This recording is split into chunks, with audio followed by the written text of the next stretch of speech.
Radha Madhava Kunja Bihari.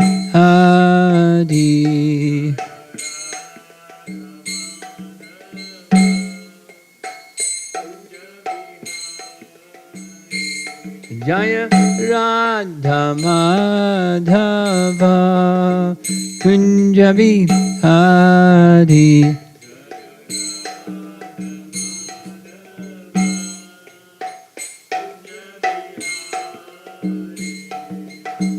Gopijana Balabha Girivardhari.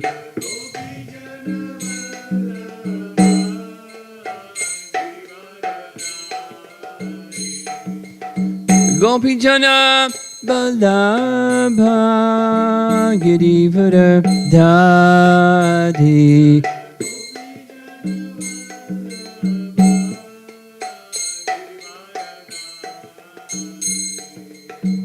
Jasodanandana Brajajanaranjana.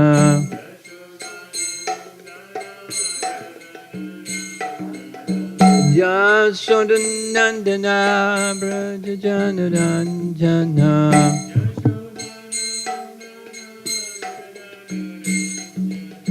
Jamuna Tiravana-chadi.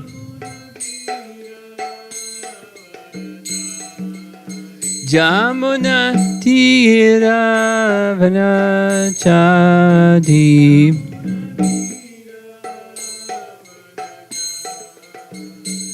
Jaya Radha Madhava Kunja Bihari.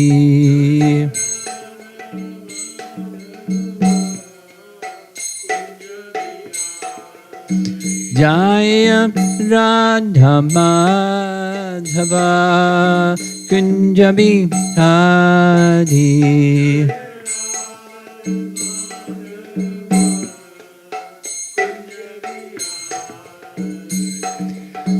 Gopijana Balabha Girivardhari.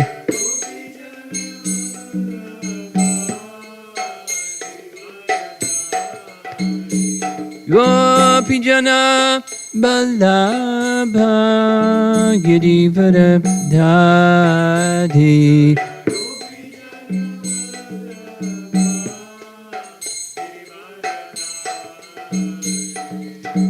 Jasodanandana Brajajanaranjana.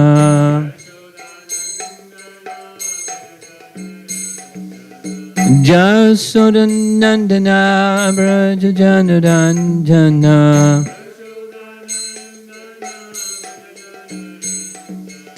Jamuna Tiravana-chadi.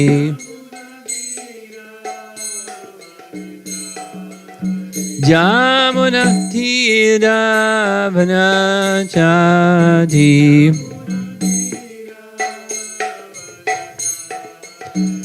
Jaya Radha Madhava Kunja Bihari.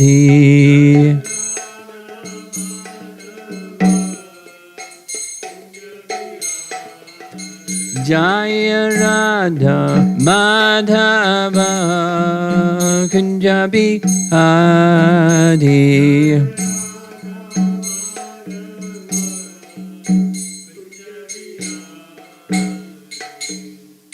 Jai Om Vishnupad Paramahamsa. His Divine Grace A.C. Bhaktivedanta Swami Srila Prabhupada Ki Gaur Pimanandi.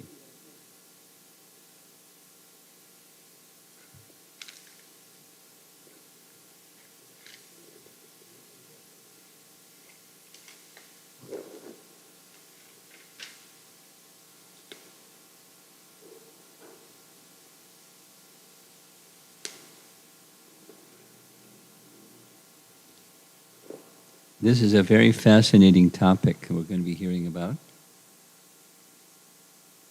Part of what we're going to be hearing about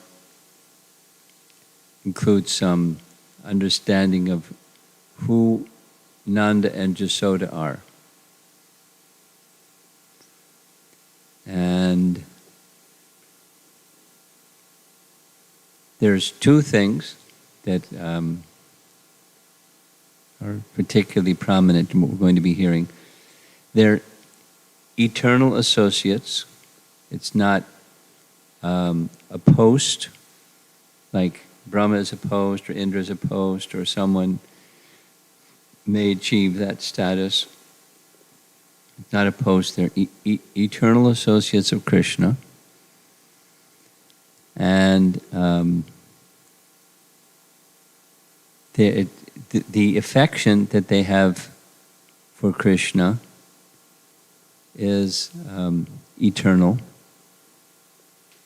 and not something that a living entity can attain. One may attain love like them or service in the spiritual world like them, assisting them, but they're a special category. And even Vasudeva and Devaki, they underwent austerities. We hear every year. When Krishna makes his appearance, can you turn that off, the fan? Yeah. When Krishna makes his appearance in the prison house of Kamsa, we know the story all very well.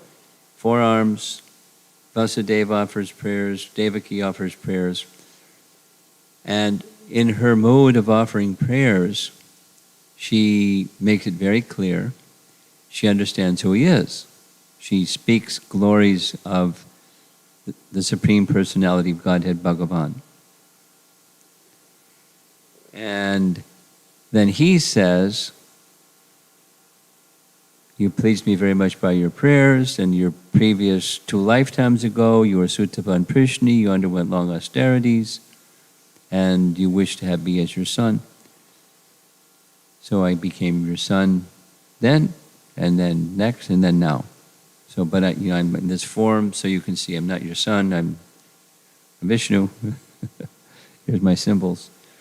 Here's my ornaments, here's my everything. So he is the Supreme Personality of Godhead. But Vasudeva and Devaki, but Nanda and Jasoda, they don't do austerities to become Nanda and Jasoda. It's their natural affection that attracts Krishna to become their son, different than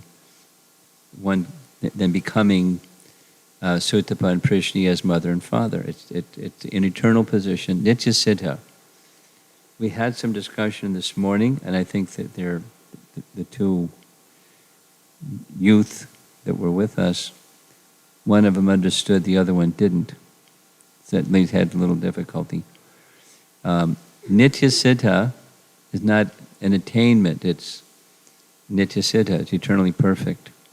And the explanation of how one becomes perfect through sadhana is, after a lifetime, supposing somebody amongst us becomes perfect. Sadhana siddha, perfect in devotional practice. What happens next is the sadhana, sadhaka, siddha persons, they join Krishna's pastimes where they're trained by the Nitya Siddha devotees how to perform the services for Krishna in the spiritual realm.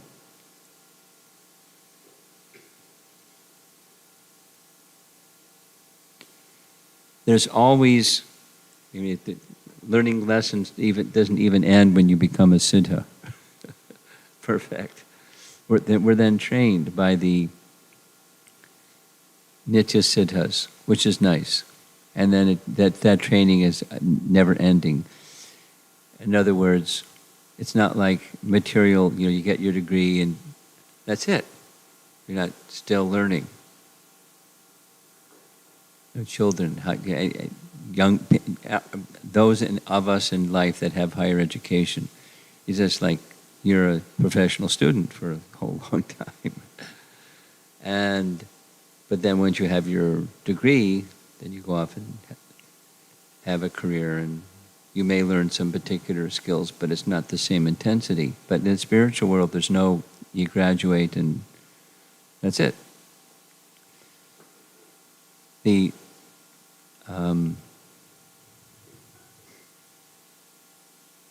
process of bhakti is dynamic, not static. Short way of saying.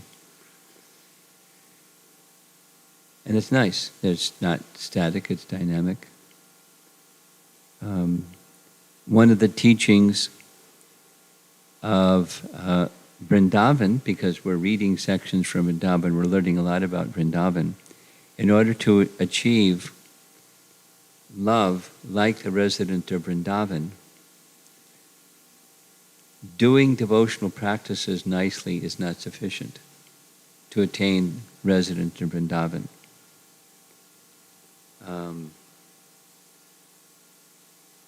It's by the mercy of the resident of Vrindavan one can achieve that quality. There's a nice section in Chaitanya Charitamrita where Lord Chaitanya, you're familiar with who Lord Chaitanya is, right? So Lord Chaitanya, after accepting sannyas, on the pretext of looking for his elder brother who had also taken sannyas, he went traveling in South India. And he got as far as Sri Rangam, and it was the rainy season. So the chief priest of Sri Rangam requested, please stay at my home for the rainy season. So he did. And while there, naturally, they had learned discussions every evening. And one such discussion is recorded or spoken about. Lord Chaitanya asked Venkata Bhatta, was his name, can you tell me why the goddess of fortune, who is most chaste, wanted to leave the side of Narayan and join Krishna's rasa dance? And he said, Venkata Bhatta said, there's no lack of chastity because Narayan and Krishna are the same. No lack of chastity in the part of Lakshmi, the goddess of fortune. Then Lord Chaitanya said, well, if that's the case, I'm not disagreeing, but if that's the case, why was it that she wasn't allowed to enter the rasa dance which she went to participate in? And not only she wasn't allowed to enter, she underwent austerities for a long time. Goddess of fortune underwent austerities for a long time and still could not enter. Why is that, if they're the same? And Venkata Bhatta said, I don't know, but I think you know, so can you explain? And the answer is, the mood of the goddess of fortune is Aishvarya Bhav. Her mood is the mood of opulence and splendor and majesty. And that doesn't fit Vrindavan. So it's not by her position. Her love is impeccable. It's pure love as the consort for her eternal associate, Narayan. But her love is in the mood of majesty, or Aishvarya, and the mood of Vrindavan is Madhurya. It doesn't mix, so she couldn't enter. Then how can one enter? Whoever you are. And that is by the mercy of those who have that mood. The mood of the resident of Vrindavan is imbibed by the sadhakas who get perfection through sadhana, but it's regulation, it's not spontaneous. So the lesson given by Rupa Goswami, yes? Okay. Rupa Goswami teaches that the path given by Lord Chaitanya, there's Vaidhi Bhakti, rules and regulations, sadhana bhakti. And there's a spontaneous following the rules and regulations is another category of further development of Raganuga Bhakti, sadhana bhakti. And the Raganuga is after a certain stage of purification by following the vidhis of sadhana, of rule and practice. Then the heart that has become pure like that may become attracted to one of the eternal associates of Krishna. And so internally, one cultivates the mood and appreciation and love of that associate, like, for example, Mother Yasoda. So it's described this way. You, like the Damodar Leela. Everyone knows and loves the Damodar Leela. So, hearing the descriptions of Mother Yasoda's speech, Mother Yasoda's sari, the flowers in her hair, the beads of perspiration, it's all part of a meditation on the mood of this Ragatmika Bhakta, Mother Yasoda. It's part of the sadhana, internal, while one is doing the, cooking cooking for the deities, or going to work and doing your prescribed duties, whatever those duties are, and doing them according to the vidhis of Scripture. Internally, there's this cultivation of the mood of one of the perfected souls. That's called Raga Nuga, sadhana bhakti. And that moves one along very swiftly to the realm of Braja. So now back to what we're going to be reading shortly. Who are Nanda and Yasoda? They have exalted love that's more exalted than the list is a long list. Than Lord Brahma, Lord Shiva, and the residents of Vaikuntha, and Devaki, and they're praised by Uddhava, and on and on. So their love is very special, and gives some reasons why it is said that their love is so special. And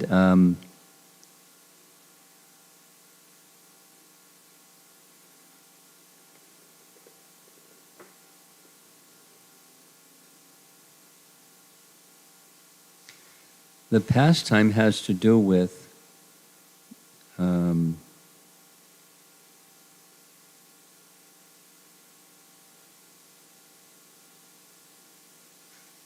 going back to where we ended up.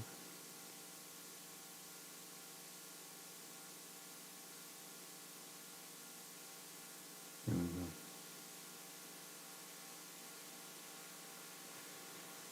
Mother Yasoda looking inside Krishna's mouth and seeing what she saw. And then the sequence of things that happened after that. So Shukadeva Goswami is now speaking. She's very special. She's not special because she saw what she saw. She's special because of Krishna wanting the affection of Mother Yasoda, not as,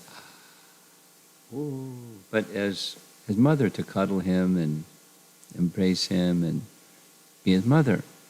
Krishna wanted that. And she's the person to fulfill that, what Krishna wants, that she's his mother.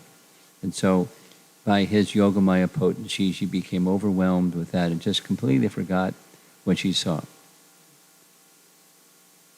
And it's the strength of her love that did it, as well, then Krishna reciprocating with his Yogamaya potency to reinforce that. So that's where we are with our reading of commentaries. Here's Jiva Goswami commenting. Yashoda is supremely fortunate.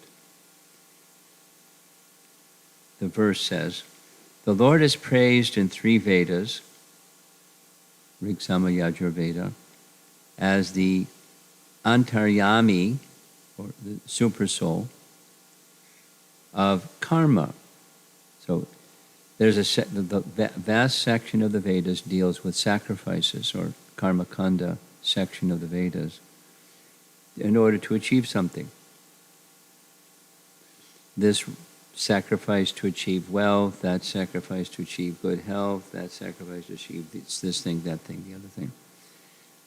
The Vedas are a desire tree to fulfill all desires, and those rituals have Krishna as the bhokta of the yajna, the enjoyer of the sacrifice. Bhoktaram yajna-tapasam, as he says in chapter 5 Bhagavad Gita. He's the bhokta, sacrifice is meant for his pleasure. So the sacrificial section of the Vedas accept the Lord as the antaryami of karma and upasana, worship. That's those sections, because the verse mentions them. He is praised in the Upanishads as the greatest, or Brahman, by qualities and swarup. Next, the verse we're discussing, he is praised in theistic Sankhya and the Puranas as Bhagavan. So the Bhokta of the Yajna, that's Vishnu. Brahman, Bhagavan, different scriptures refer to him this way. He is praised in the Pancharatra Agama scriptures, Sattvatai. So what are the Pancharatras? It's a section of the Vedas that deals primarily with worship, deity worship, and other forms of worship. It's a original, authentic, genuine. The Agamas are parts of the Vedas, and the Pancharatra Agamas are in the mode of goodness, because there are some Agamas that are not, like the Puranas. Familiar with the Puranas, that some are tamasic, rajasic, and sattvic. Puranas. You're familiar with that? Yes, okay. So within the Agama scriptures, it praises the Lord with his worship. The Agamas as well as the Puranas are included in this list because they are accepted as Agamas in the Vedas.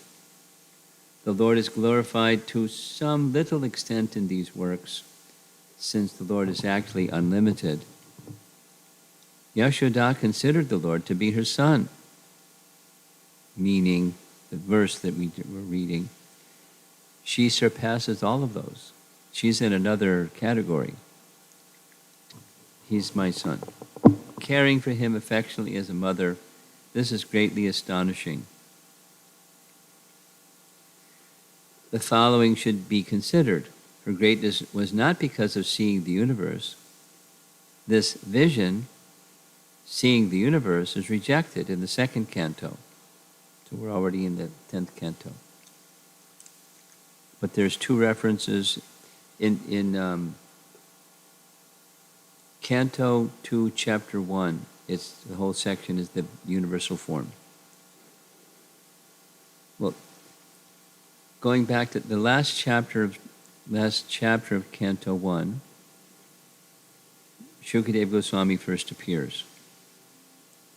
Maharaj Parikshit is cursed to die. He's given up his kingdom. He's on the bank of the Ganges. The sages have come to be present for his departure. And right in their midst comes Shukadeva Goswami. Maharaj Parikshit asks him two questions.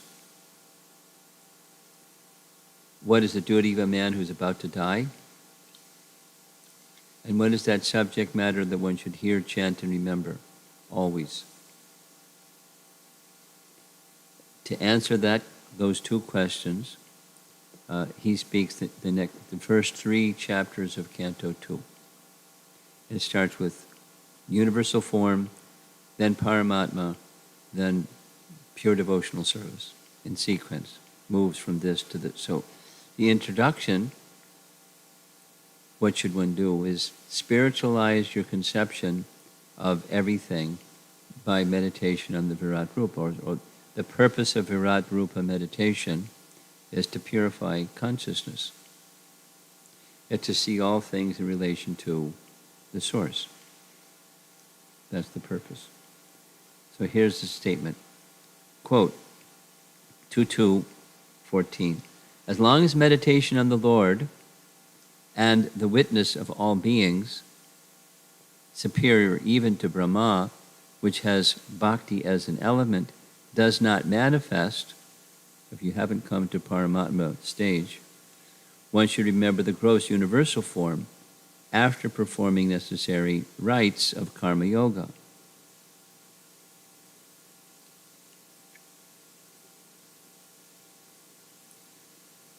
Like in Bhagavad Gita, the karma yoga teaching is working without attachment to the fruits of your work, but offering the fruits of your work to the Supreme, karma yoga. So after that purification, one may then meditate on this universal form until that stage comes when one can meditate directly on Lord in the heart.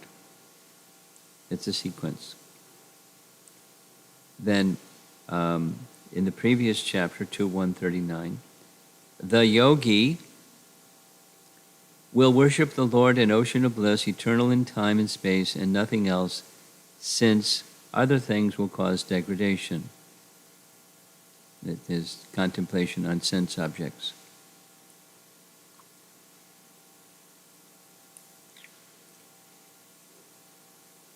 Mother Jasoda, seeing the universe does not produce knowledge of the Supreme Lord as Krishna. Of course, she said that her child may have astonishing powers. She then defined the Lord who cannot be understood. She had knowledge, but wasn't the fruit of, studying lots of books. She just had spontaneous knowledge. Then she stated that she thought Krishna as her son, just as she thought of Nanda as her husband, because of a deluding potency. There was this spike of detachment within her. But that does not mean that she saw Krishna as the Lord, for otherwise she would not have praised him. She would have praised him as Devaki did. When Krishna appeared in the prison house of Kamsa, Devaki praised him as the Lord. Yasoda never did that.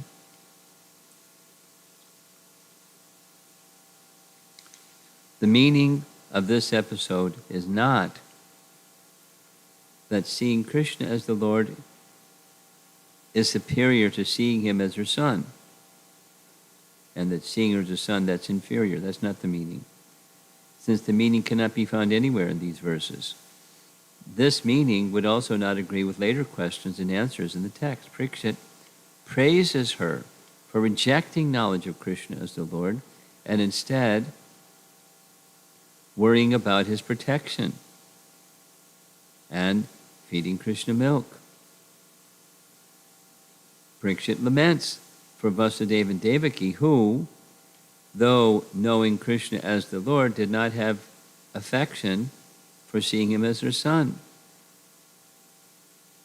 The most knowledgeable of poets, such as Vyasadeva, also state that Yashoda's realization of Krishna as her son was the highest. Shukadeva establishes Yashoda and Nanda as superior to Brahma and Shiva. Though they have great devotion and all knowledge, they are even superior to Lakshmi, it quotes the verse that says.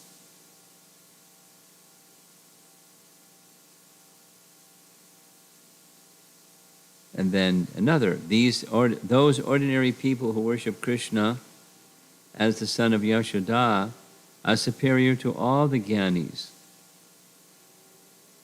So the commentator here, Jiva Goswami, is pointing to the exalted position of Yashoda. Elsewhere, the superiority of this love is mentioned. Here's one. My dear king, this is Shukadeva Goswami speaking at the end of the whole discussion of Rishabdev, Canto 5, Chapter 6. Shukadeva speaks, my dear king, the Supreme Person Mukunda is actually the maintainer of all the members of the Pandava and Yadu dynasty.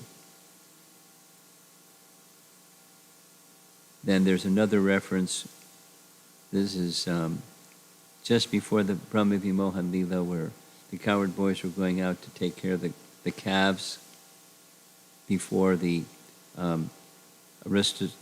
Agasura, the snake demon event. Shukadeva Goswami says, in this way, with the abundance of splendor caused by Krishna, they played with him, though he is pure consciousness, or happiness known as Brahman for the Gyanis, the Supreme Lord, for the devotees with dasya bhava, and an ordinary human child for those covered with by material illusion. That is to say, Krishna is not ordinary. Ordinary people see him as ordinary, but he's the cowherd boys are very special. Their love is very special. If this is so for general devotees, then what to speak of those like Yashoda and Nanda? Thus the conclusion stated becomes even stronger. That these are acharyas. I mean, their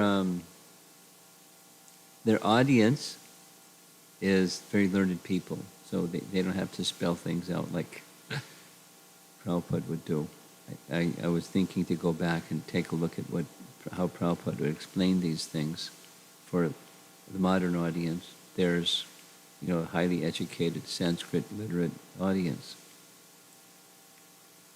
But the unique position of Yasoda and Nanda is being presented.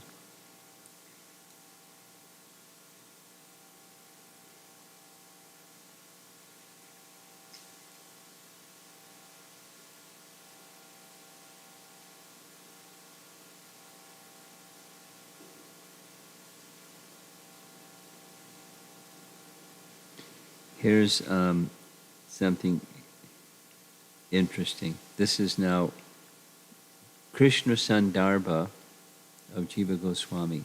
And I'll go over the Sandarbha explanation again. One of Jiva Goswami's 3 commentaries on the Bhagavatam is topic by topic. And the format is a Sandarbha, which is a very special format. He explains in the beginning of the literature what that format is. But he goes through, it's a commentary on the Bhagavatam and it's a commentary on Vedanta Sutra simultaneously. So the Vedanta Sutra has 3 parts.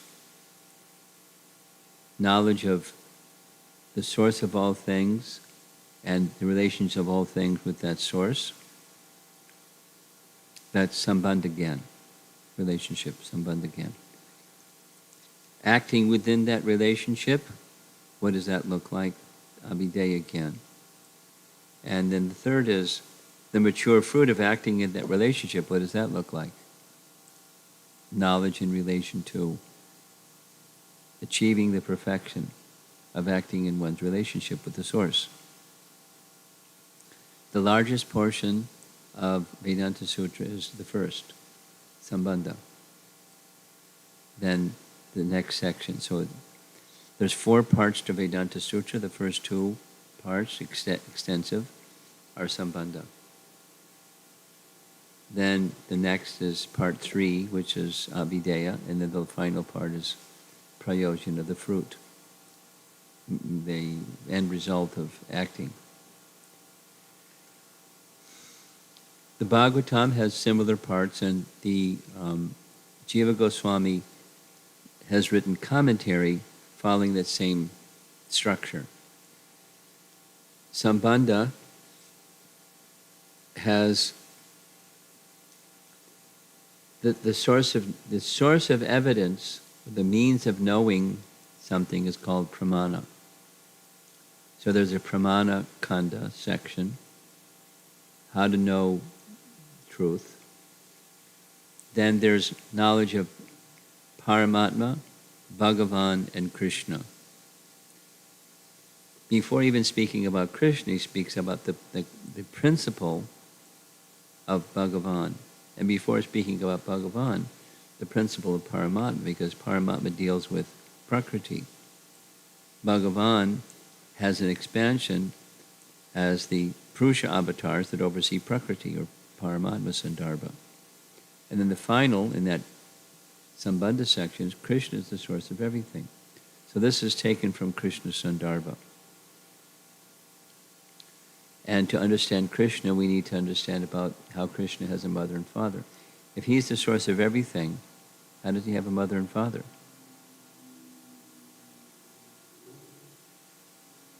So that's what's being discussed here. One must explain the previous births of Yashoda and Nanda, like that of Vasudeva and Devaki. Then he refers to the verse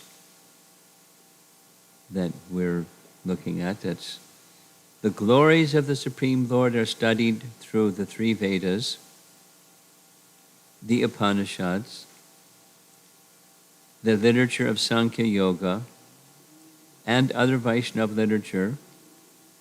Yet Mother Yasoda considered that Supreme Person her beloved child. Glories of the Supreme Lord are spoken of in these ways, but she has a very unique approach and understanding. That's this verse that's being discussed. Then chapter 9 of Canto 10.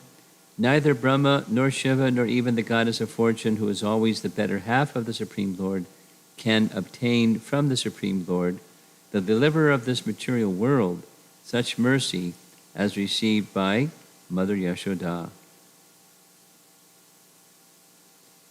When hearing such glorification of Yashoda, Maharaj Parikshit was surprised. 2 verses. What pious acts did Nanda perform to cause such affection? And what pious acts did most fortunate Yashoda perform so that the Lord drank from her breast? Great devotees sing of the activities of Krishna in his childhood, which Vasudeva and Devaki could not experience, and which even today destroy the sins of all people. And this is from this chapter, by the way. The verse following the one that we just looked at. So, but the special love of Mother Yashoda, Maharaj Parikshit wants to know, wow, how did they become Yashoda and Nanda? Prabhupada's purport says, the purpose behind Maharaj Parikshit's inquiry was to determine whether an ordinary human being can attain the position of Mother Yashoda and Nanda.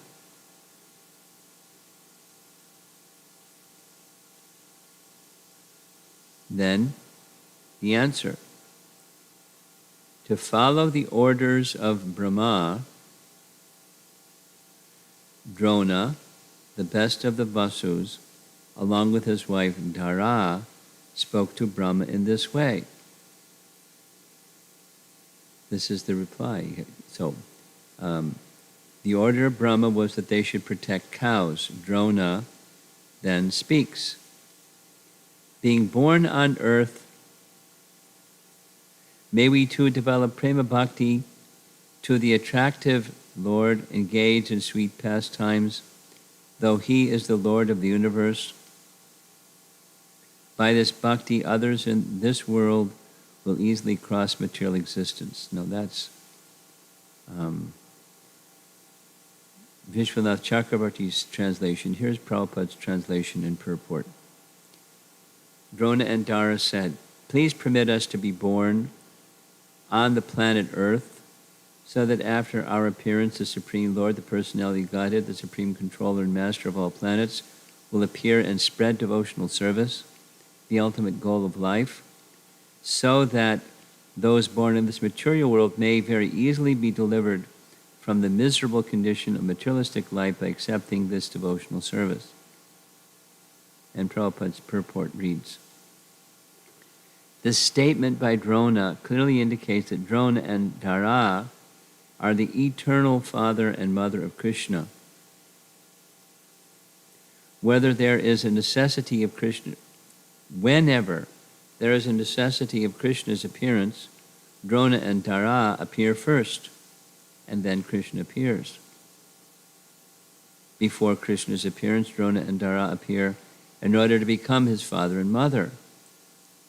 It is they who appear as Nanda Maharaj and his wife Yashoda. In other words, it is not possible for a sadhana siddha living being to become the father or mother of Krishna. For Krishna's father and mother are already designated. But by following the principles exhibited by Nanda Maharaj and Yashoda and their associates, the inhabitants of Vrindavan, ordinary living beings may attain such affection as exhibited by Nanda and Yashoda. When Drona and Dara were requested to beget children, they chose to come to this world to have the Supreme Personality of Godhead as their son, Krishna. Drona and Dara, his eternal father and mother, appeared on earth before Krishna as Nanda Maharaj and Yashoda. In contrast to Sutapa and Prishnigarbha, they did not undergo severe penances and austerities to become the father and mother of Krishna. This is the difference between Nityasiddha and Sadhana Siddha.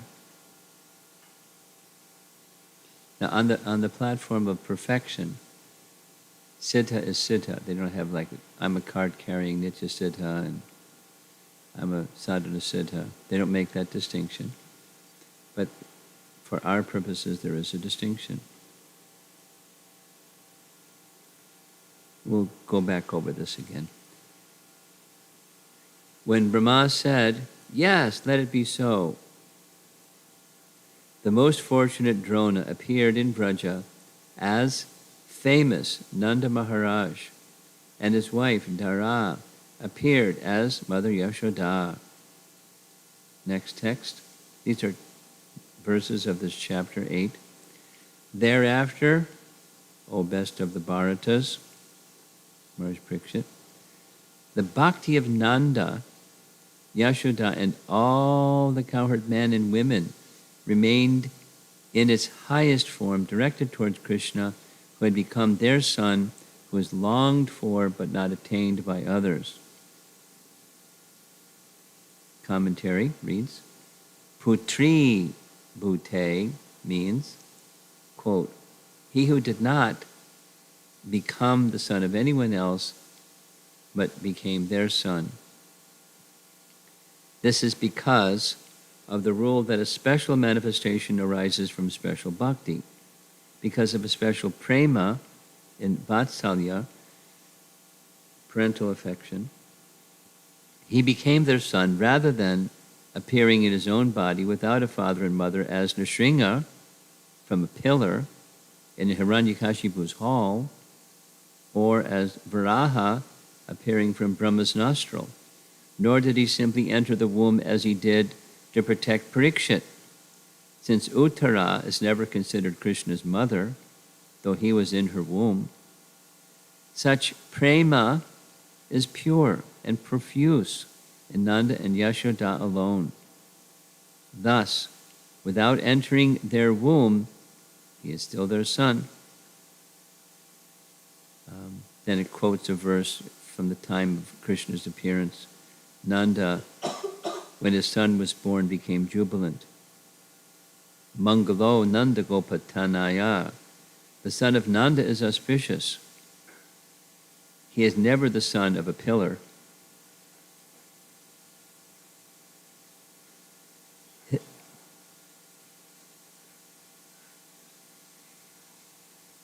His appearance through Vasudeva is also not material. It is not through seminal transmission. Rather, the Sat Chit Ananda body entered through the mind. In his the verse from Canto 10, Chapter 2. Quote, thereafter, accompanied by his expansions, the root form, Krishna, who is the all-auspicious and who is all-auspicious for the entire universe and gives joy to all jivas, was transferred from the mind of Vasudeva to the mind of Devaki. Devaki became beautiful by carrying Krishna, joy to all beings, who appeared on his own. Just as the east becomes beautiful carrying the rising moon. Paragraph. One must accept that Nanda and Yashoda act as Krishna's parents continuously, since the Lord made appearances in the past one time after another because of being controlled by their intense prema. This is approved by Narada, Prahlad, Dhruva, and others. Their Vatsalya was strong, and without that he would not act as their son. The meaning of Putri Bhute is, quote, we consider him our son. This is enacted during the manifest pastimes, Prakat Lila. They, Nanda and Jasoda, are fixed as Nitya Siddhas, eternally perfect beings in his manifest pastimes, Prakat Lila. Just as Lakshmi and Vishnu are a couple with conjugal love eternally, Nanda and Yashoda have love for Krishna in Vatsalya Rasa eternally. Paragraph. Gargamuni, during the name-giving ceremony, Namakarana. Gargamuni spoke the truth with the intention of stating that they were his eternal parents, in saying, Prag ayam Vasudevasya kvachit jatas tavatmajam. Your son previously was born of Vasudeva. That's the statement from name-giving ceremony earlier in this chapter 8. Paragraph. The meaning is this. When Devaki prayed that the Lord withdraw his astonishing form, chapter 3, he made his four-armed form, which had appeared also in Devaki's mind, disappear, and appeared with 2 arms, as he had appeared in the mind of Yashoda. Because she, Yashoda, had an image different from Devaki's in her mind, the Lord was born with a different form. A little difficult to understand what he's saying, but Palena, Pala, Karanam, Anumiyate. One can infer the cause by the result. So, rule. You can infer the cause by the result. Later in Krishna's pastimes, after his childhood pastimes in Braj, he went to Mathura. He killed Kamsa, freed Vasudeva and Devaki. Ugrasena was reinstalled as the king, and Krishna stayed for some time in Mathura. And while he was staying in Mathura, there's this beautiful narration, he was feeling the residents of Braja are nearly expiring because of their feelings of separation from me. And I feel the same feelings of separation from them. But if I go to Braja, or let it be known that I have affection for the residents of Braja, then the remaining demons on the planet, they'll go harass the Brijvasis. So I can't go. But he was wondering, how can I help pacify their hearts, at least for some time? And as he was contemplating like that, Uddhava entered. And Uddhava is a dear counselor of Krishna. He has a even more intimate relationship than Arjuna. As we all know this. Arjuna's mother was Kunti. And Kunti is the sister of Krishna's father. So they're first cousins. Vasudeva had a brother. I forget the brother's name. And Uddhava was his son. So they're first cousins. Their roles were different. The Pandavas' role and Uddhava's role.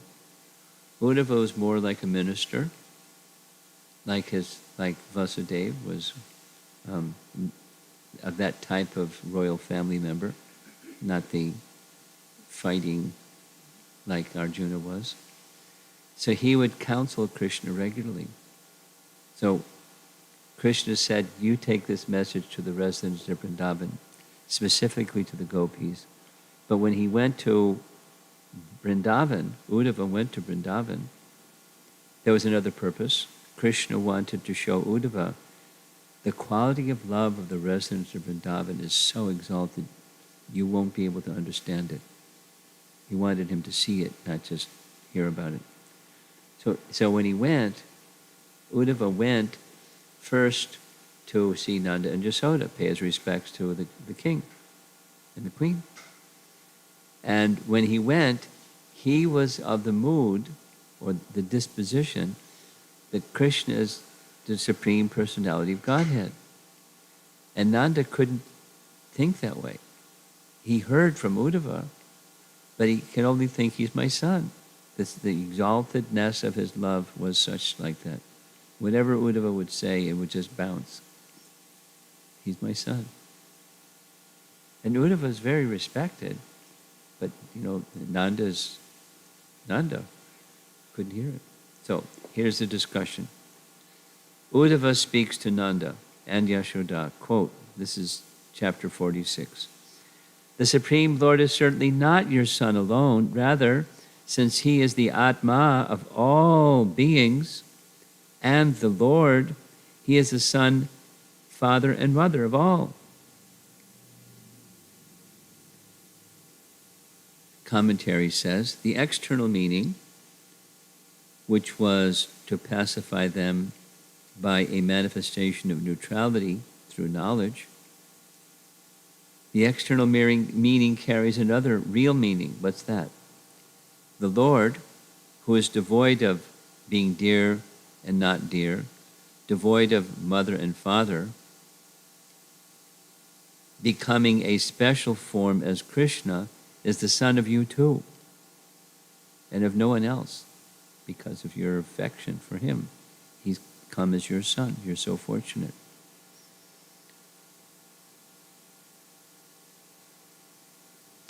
As the Supreme Lord, having a general form, he is mother, father, and son of all beings. That's an external meaning. The external meaning does not please us, since it assumes that Nanda and Yasoda are conditioned souls, thinking Krishna to be their son. But they're eternally in that position. The other meaning is accepted because it shows Nanda and Yasoda, full of prema, who are praised by devotees, by liberated souls, and by persons desiring liberation, that previously had been mentioned by Uddhava. So here's the translation of earlier verses in the same chapter. Uddhava then joyfully addressed Nanda Maharaj, having clearly seen the supreme loving attraction he and Yashoda felt for Krishna, their Supreme Lord. Oh, respectable Nanda, certainly you and Mother Yashoda are the most praiseworthy persons in the entire world, since you have developed such a loving attitude toward the shelter of Mahavishnu, Krishna, who is greater than the Lord of Vaikuntha.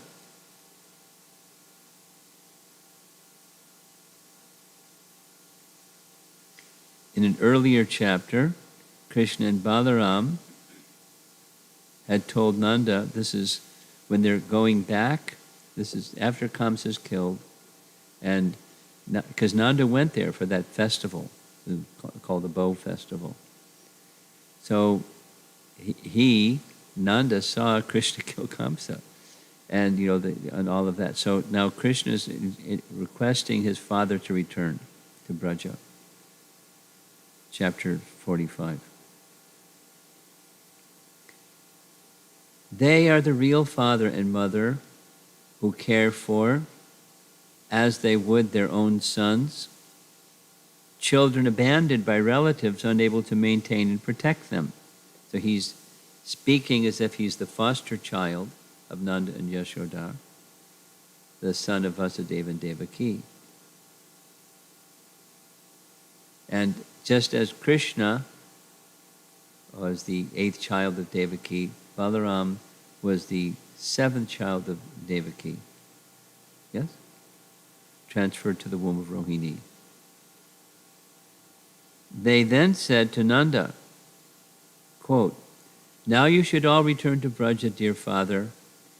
We shall come to see you, our dear relatives, who suffer in separation from us, as soon as we've given some happiness to your well-wishing friends," the folks in Mathura. "We will come to see you. My coming to see you is my goal of life, seeing you. We will remain there." Drashtum means to be able to see or to be able to understand.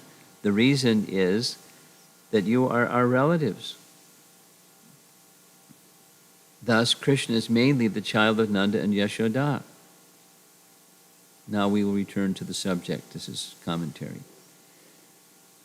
The cowherds and gopas also had prema for him alone.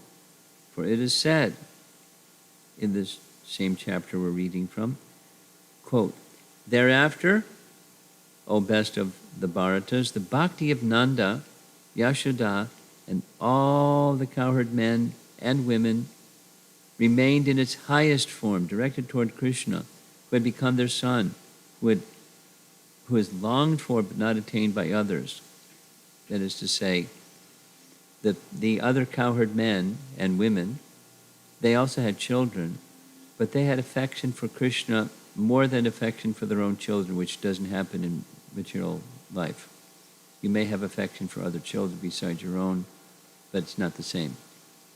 But with Krishna was reversed.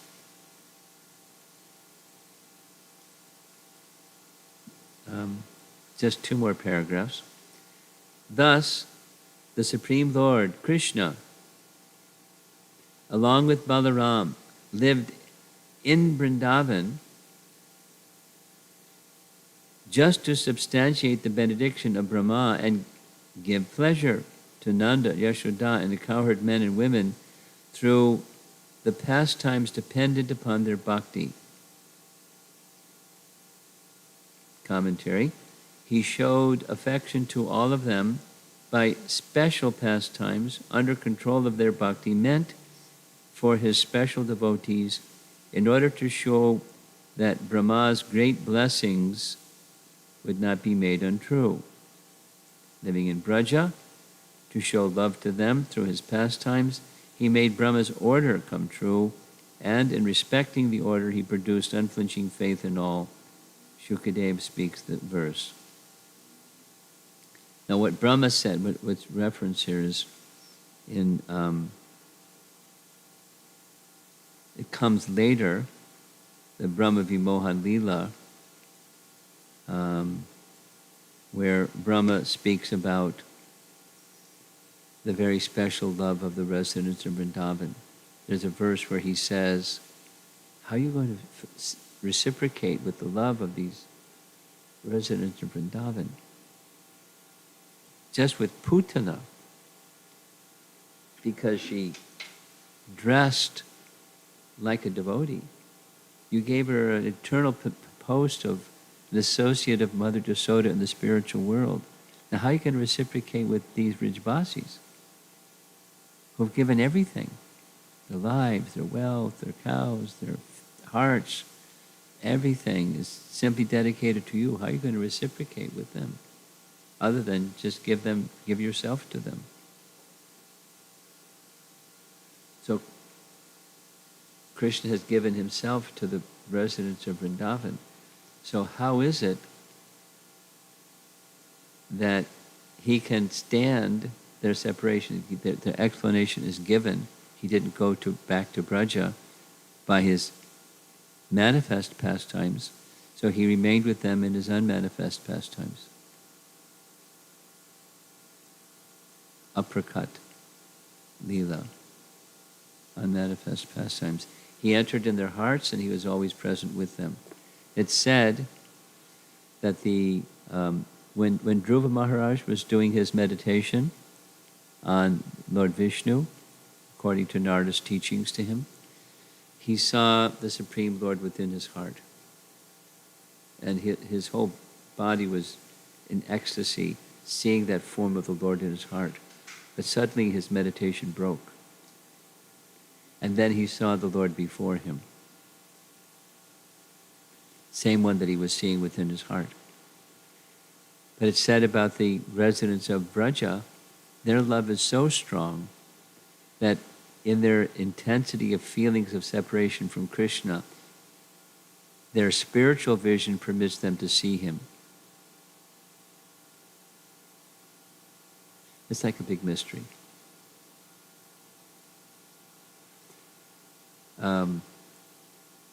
Bhagavatam topics are nice.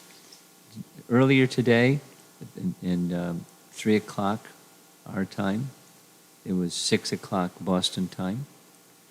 So I was giving it the conclusion of, this is Memorial Day weekend, so they had an online Memorial Weekend festival. And it was covering prayers of Prahlad. So I was assigned the last of his prayers in Canto 7, Chapter 9. And I'll just summarize, and then we'll end. Prahlad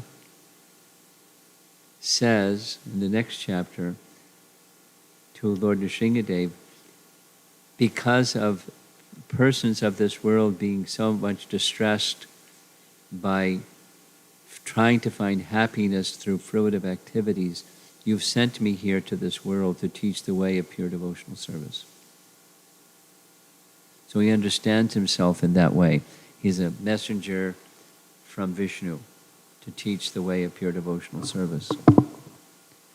And his concluding prayer is, you're to Lord Nrsingadev, text 50, chapter 9. You're realized by the Paramahamsas, and they become Paramahamsas by the process of bhakti, and list 6 of them. And so how can one understand you, properly understand you, who has not undergone all these processes of bhakti? That is, then knowledge of you becomes accessible like you're accessible to the Paramahamsas. Paramahamsas, the topmost position of bhakti. Paramahamsa is topmost position. So, in his purport, Prabhupada quotes a verse, we discussed this kind of extensively, from Katha Upanishad, that says, the Supreme Lord can only be seen not by this, that, the other thing, but only when he chooses to show himself. Katha Upanishad. Now, it doesn't mean we don't do things. We do our practices. We follow the vidhis, like we've been discussing, the vidhis of bhakti, the rules and regulations of sadhana. We follow them. But it's not just by following vidhis that you become a Paramahamsa. You can become purified, certainly, and cleansed of other contaminations and so forth and so on, and build a protection from the contaminations of this world by proper following of vidhis of bhakti. It's the essence. That's not the essence. The essence is the bhakti that awakens. And when that bhakti awakens, this is what Prabhupada explains, the Paramahamsa has captured the essence. And the essence is that Krishna should be pleased. And when that mood of bhakti is awakened by the sadhana practices, Krishna will reveal himself. But it's not, he has no obligation. He doesn't reveal himself. He says in Bhagavad Gita, to those persons that are inimical. Naham prakasha sarvasya yogamaya samavrata mudho yam nabhajanati. He doesn't reveal himself to those people. Then who does he reveal himself to? Those he chooses to reveal himself to. And he chooses to reveal himself to those who have awakened their love for him. And the topmost, so back to this, the topmost position of love is that of Mother Yasoda and Nanda. Krishna doesn't need a mother and father to appear. He can appear from a pillar, or he can appear from a nostril, he can appear in a womb of Mutra, he can appear however he wants to appear. He doesn't need a mother and father. And if Vasudeva and Devaki, they became through austerities, but Nanda and Yasoda, they're eternally, their affection is over the top. And they're just their nature. They're eternal associates. Now here's one other little point and I'll end.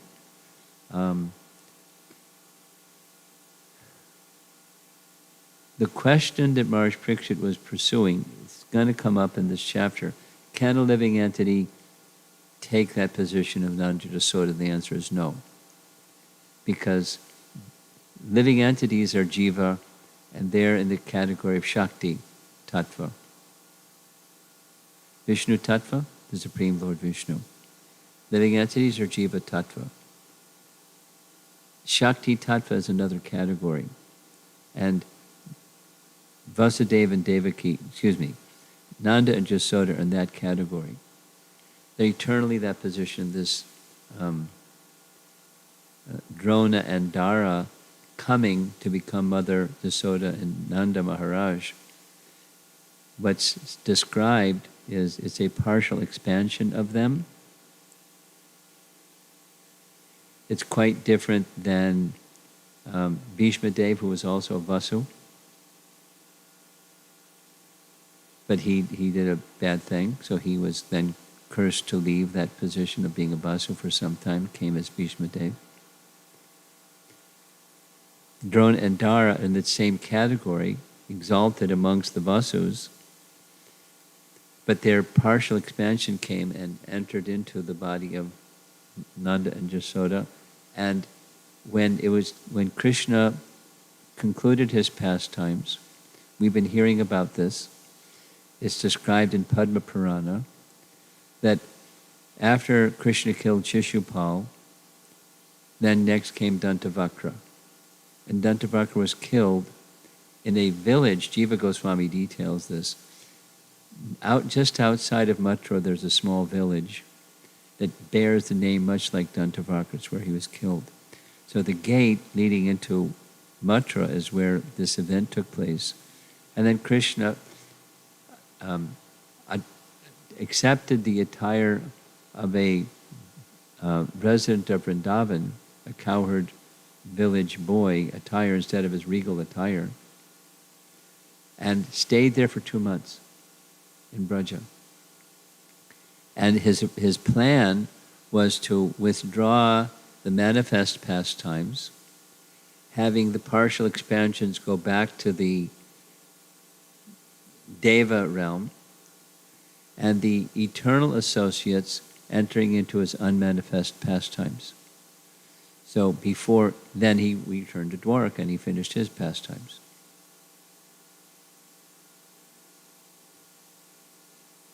And left this world. So the place of Vrindavan has, even today or eternally, unmanifest pastimes of Krishna going on. Material eyes can't see, but they're there.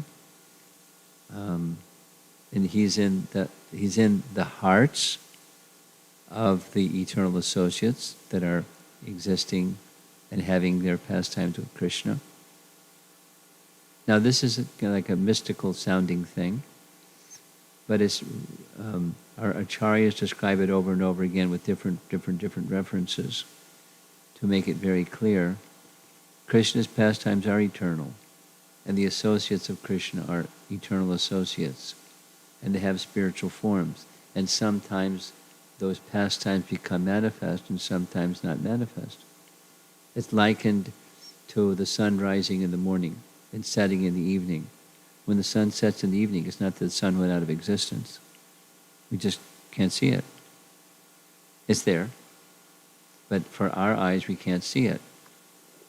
So like that, not 100% the same, but like that, the pastimes of Krishna are Nitya Lila, eternal pastimes. And when he concludes his pastimes, the Nitya Lila is going on in his eternal abode, not accessible to our eyes. But exalted souls can experience them.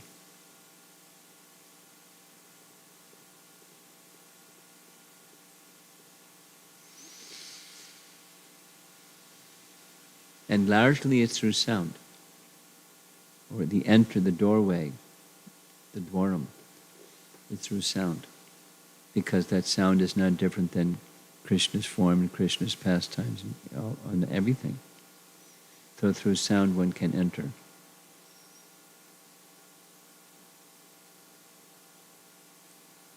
So let's see if there's some discussion. The 10th canto discussion is very high, and it's meant to be a preliminary to help qualify one to understand 10th canto. One should read the first 9 cantos. But the reason I've been doing this 10th canto is the Chicago Temple has been going through from canto 1 up through and up through and up through, and they're in canto 10. So when the pandemic started, I was in Chicago, so we were just reading 10th canto with these classes. And so I just continued. That's why I read 10th canto. But it's a high subject matter for sure.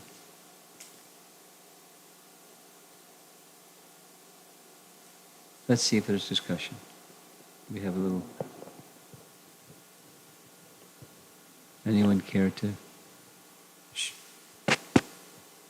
hear something further or question something?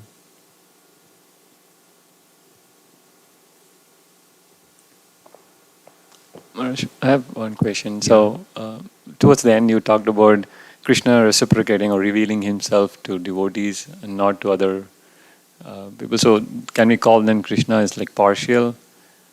Because even when Nrsimhadev, happy as Nrsimhadev, he killed Hiranyakashipu. So, is he partial to Hiranyakashipu, meaning, or is he partial to Prahlad Maharaj? Because also in other places we see Krishna is equal to everyone. He doesn't. Samoham sarvabhuteshu name dvesho stina priya. This is a very common Bhakti Vriksha question discussion we have. Okay. So that's why I wanted to bring it up. There's different ways of answering.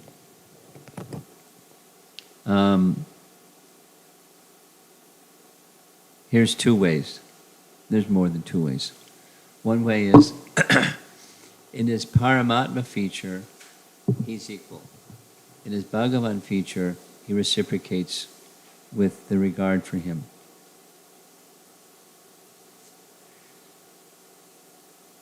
Should I elaborate?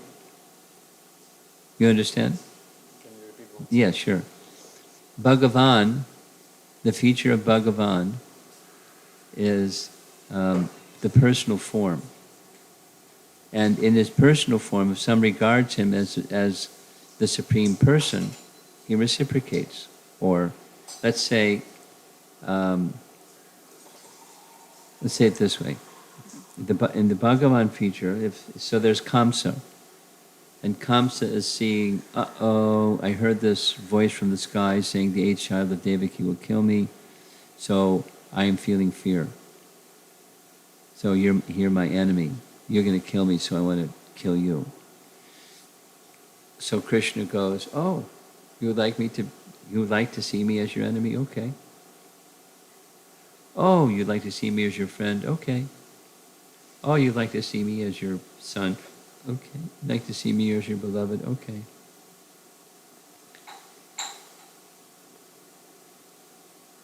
He's reciprocating. Yayatam mam prapadyante. Tangs tataiva bhajamyaham. So that's his Bhagavan feature. As one has regard for Krishna, he reciprocates. So when he kills Kamsa, or when he kills demons, they get liberation. Or, if not liberation, they get a higher attainment. Opulent, freed from liberation, at least in the sense of becoming freed from all the bondage of all their misdeeds. Clean slate. That kind of liberation, at least. Not necessarily Sayuja liberation. So, it looks harsh, but they're being released from their bondage of material existence. That's really special. And in his Paramatma feature, it's neutral. Prabhupada's example of that kind of neutrality is like the High Court judge, who one person he gives a financial reward, another person he gives death penalty.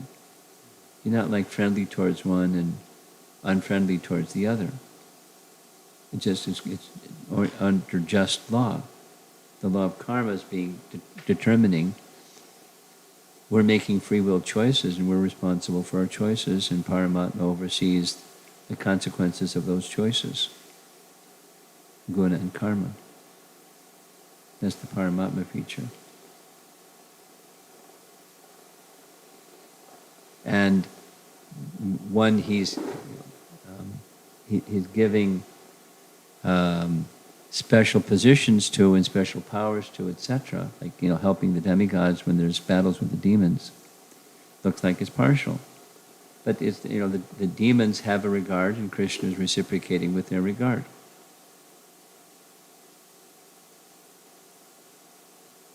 You're my enemy. Krishna's not regarding, Hiranyakashipu as his enemy, but Hiranyakashipu is regarding him as enemy. Because he killed his younger brother, Hiranyaksha. And why did he kill his younger brother, Hiranyaksha? Not because he was an enemy. Look what he did. He disturbed the whole universal order. The earth planet fell out of its orbit, and the demigods came and said, help. Chaos. This terrorist is disrupting the whole universe. Please do something.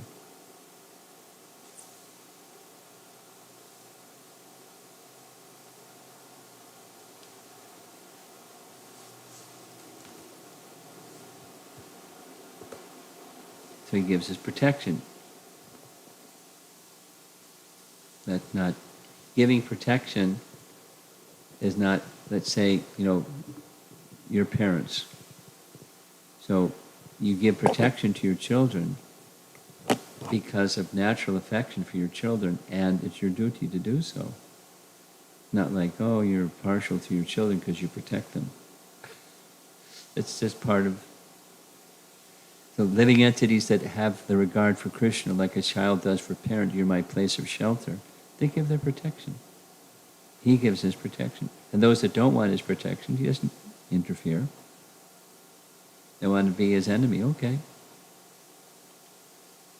Not like, oh, I'll show you who's big around here. I'll put you in your place. Not like that. You're reciprocating, and then elevates them. Although there's some the chivalrous talk and those kinds of things, it's part of chivalry. So ultimately, it's still for the benefit of that person. Yes, yeah. He's the well-wishing friend of even those he kills.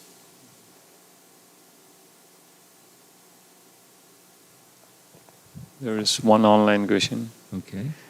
When Krishna left Vrindavan, he appeared in the heart of the gopis instead.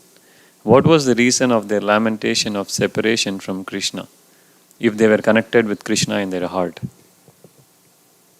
It's love.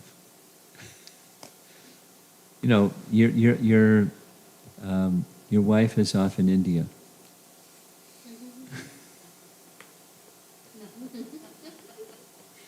And your thoughts are with your wife off in India. Your wife has your thoughts about you over here in 98-degree Phoenix. Got really hot today. So,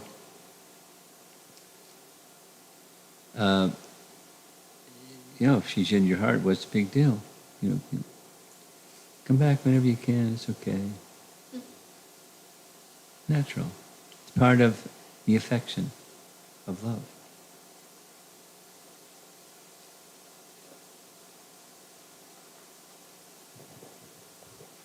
There's one. When Brajvasis, they loved Krishna unconditionally, Yeah. but they were aware that he is the Supreme Personality of Godhead. No.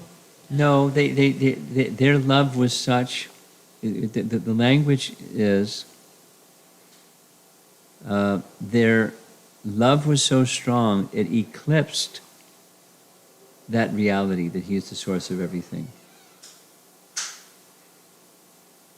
Not just like a cloud covers the sun, but an eclipse. It's like night. They couldn't see.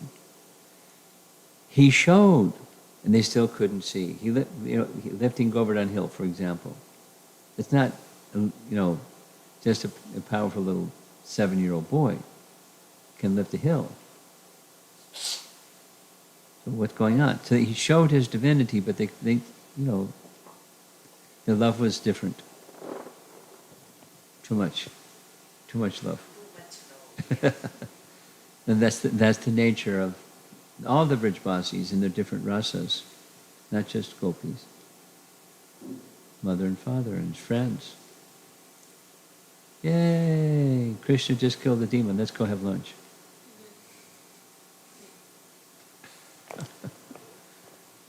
Couple more questions. This is from Archana Vaidya Madaji. When Krishna appeared before Vasudeva and Devaki, and on Devaki's request changed himself to a humanly child, did Yogamaya cover Vasudeva and Devaki, or were they always aware of his position as Supreme Lord? The residents of Mathura are, their love is different.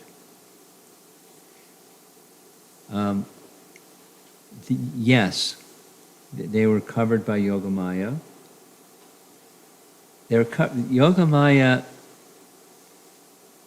conceals the fact of his divinity. So, like here's a nice little example. After killing Kamsa, Krishna made a beeline to go straight to the prison house of Kamsa and free Vasudeva and Devaki. So there they are in the prison house. And Krishna wanted their motherly, fatherly affection. But they were, ooh, you just killed Kamsa. The Aishvarya was overwhelming their affection. So Krishna then covered that Aishvarya feature with his Yogamaya potency, so they embraced him. Because he wanted. And he knew that they wanted.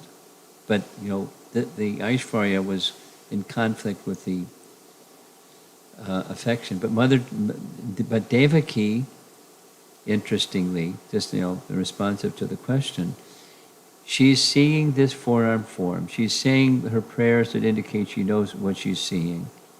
And then she says this most irrational thing. Please assume a little baby form.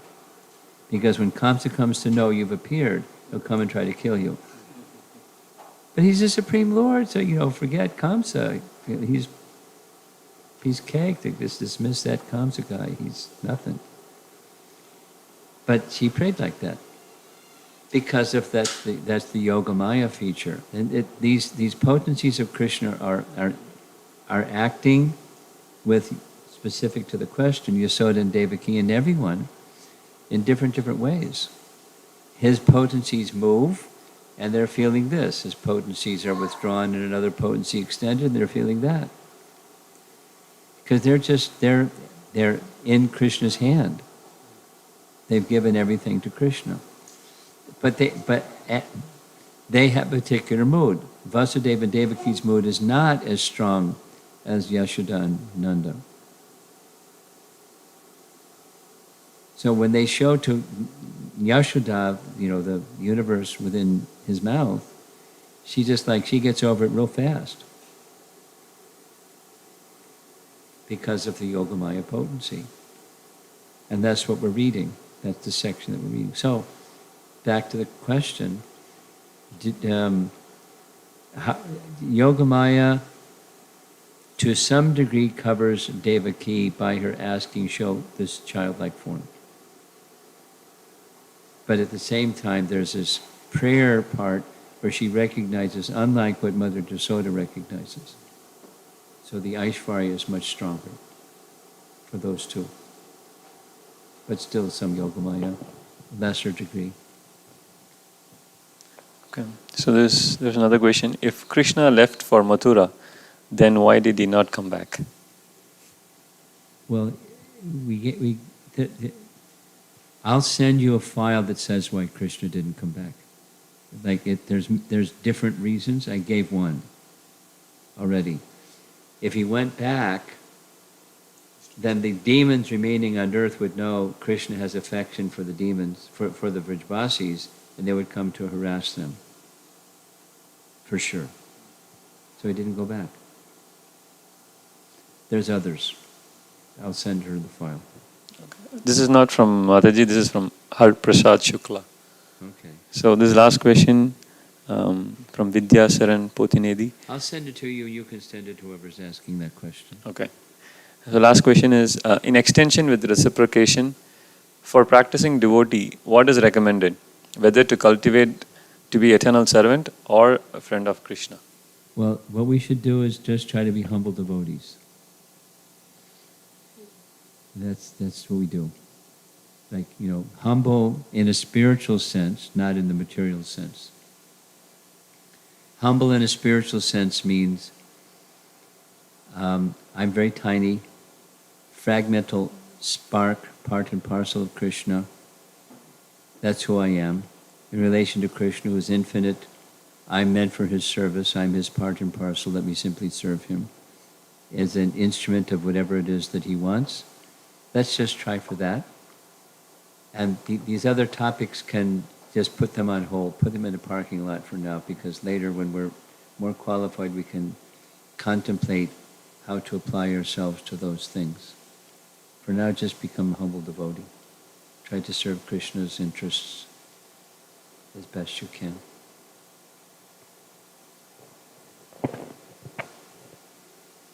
Okay. I guess we're done.